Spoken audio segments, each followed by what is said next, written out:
I found this little box at my local restore. It was listed at $25, and even though it's small in size, I saw potential with that nice flat top.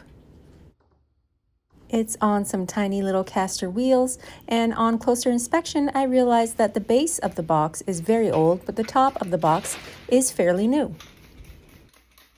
So after a good clean with white lightning, inside and out, we are going to paint a beautiful farmhouse scene on the top lid of this box.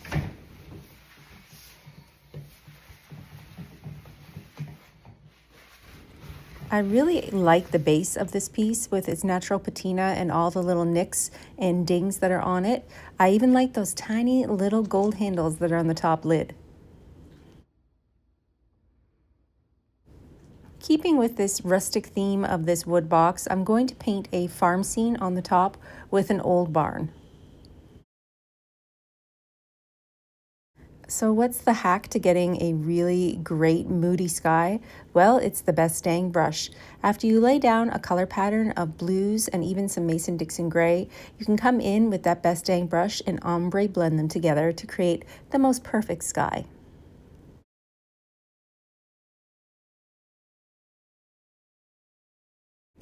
The same goes for those really pretty clouds. Just lay down that paint. For this part of the project, I'm using the color Fluff, and then use the same brush to blend them outwards into the blue sky.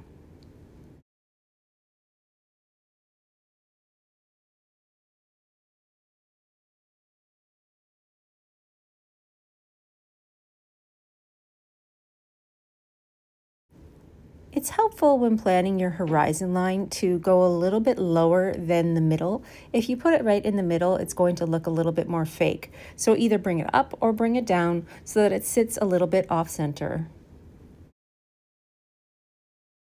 Mixing in multiple shades of brown and even a beautiful yellow called Mojave to get the perfect base for my barn.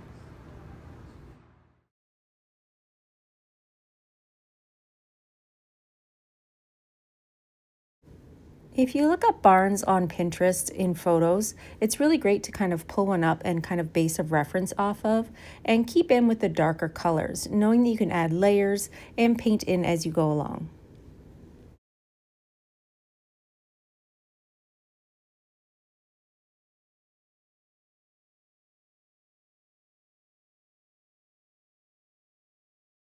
I've painted so many barns over the years that they've become like second nature for me to really do quite quickly. I added in a tiny crow and a weather vane to this project as well, and then also a small fence line. If you find that your painting isn't looking as authentic as you like, you can always flick in some paint. I like to splatter some black paint and some gold paint into the corners, and it's just going to give it a more rustic vibe. When your painting has dried, you can add some Dixie Belle's clear coat in satin, or you could also use wax. For this project, I actually use both. I first clear coat with satin to protect my work, and then dull it a little bit by using Dixie Belle's wax. It gives it a more matte finish.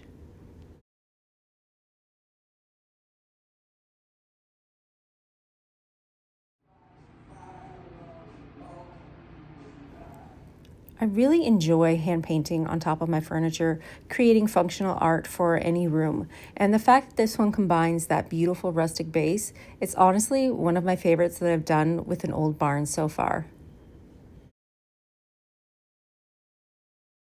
So the next time you see a chest of wood or a piece of furniture with a nice flat front, know that you too can create some beautiful functional art with just a little bit of hand painting and some Dixie Belle paint.